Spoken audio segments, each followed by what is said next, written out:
একের পর এক অভিযোগ সেবাশ্রয়ের বিরুদ্ধে। আর নতুন নতুন অভিযোগ যখন আসছে তখন বারবার একটাই প্রশ্ন উঠে আসছে, সেবাশ্রয়ের নামে এইভাবে দুর্নীতি হয়েছে, দুর্নীতির আশ্রয় সেবাশ্রয়।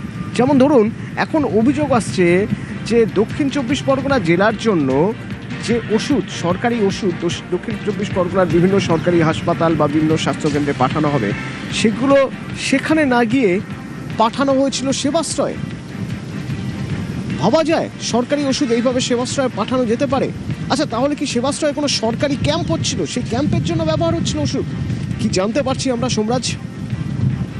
দেখো, যেটা সূত্র মারফত জানা যাচ্ছে যে প্রাথমিক তদন্তে সেবাশ্রয় কর্মসূচি নিয়ে গুরুত্বপূর্ণ তথ্য উঠে এসেছে এবং সেখানে দেখা যাচ্ছে সেবাশ্রয় কর্মসূচিতে সরকারি ওষুধ ব্যবহার করা হয়েছিল। অর্থাৎ যা বিভিন্ন মেডিকেল কলেজ বা হাসপাতালের জন্য যে ওষুধ বরাদ্দ রয়েছে সেই ওষুধই ব্যবহার করা হয়েছে সেবাশ্রয় কর্মসূচিতে। তেমনটাই এখনো পর্যন্ত প্রাথমিক তদন্ত রিপোর্ট জমা পড়েছে বলে সূত্র মারফত খবর। এবং কত টাকার সরকারি ওষুধ ব্যবহার করা হয়েছিল সেবাশ্রয় কর্মসূচিতে তা নিয়ে ইতিমধ্যেই বিশ্লেষণ চলছে স্বাস্থ্য দপ্তরের উচ্চ পর্যায়ের আধিকারিকদের তরফে বলে সূত্র মারফত খবর। এবং যেটা সূত্র মারফত জানা যাচ্ছে, কোটি কোটি টাকা সরকারি ওষুধ ব্যবহার করা হয়েছে সেবাশ্রয় কর্মসূচিতে। কাদের তরফে অনুমোদন দেওয়া হয়েছিল দক্ষিণ চব্বিশ পরগনা জেলার জন্য বরাদ্দ সরকারি ওষুধ ব্যবহার করতে, ইতিমধ্যেই সেই সব আধিকারিকদেরও চিহ্নিত করা হয়েছে রাজ্য প্রশাসনের শীর্ষ কর্তাদের তরফে। সূত্র মারফত খবর, চূড়ান্ত রিপোর্ট জমা পড়ার পরপরই সংশ্লিষ্ট আধিকারিকদের বিরুদ্ধে শাস্তিমূলক পদক্ষেপের পথে হাঁটতে চলেছে রাজ্য।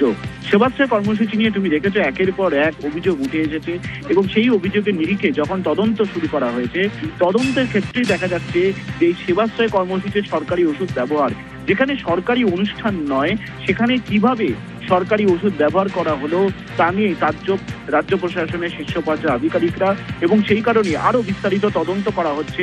তবে প্রাথমিকভাবে কত টাকা সরকারি ওষুধ ব্যবহার করা হয়েছে কর্মসূচিতে তার অ্যানালিসিস বর্তমানে চালাচ্ছেন অর্থ দপ্তর ও স্বাস্থ্য দপ্তরের আধিকারিকরা। আচ্ছা।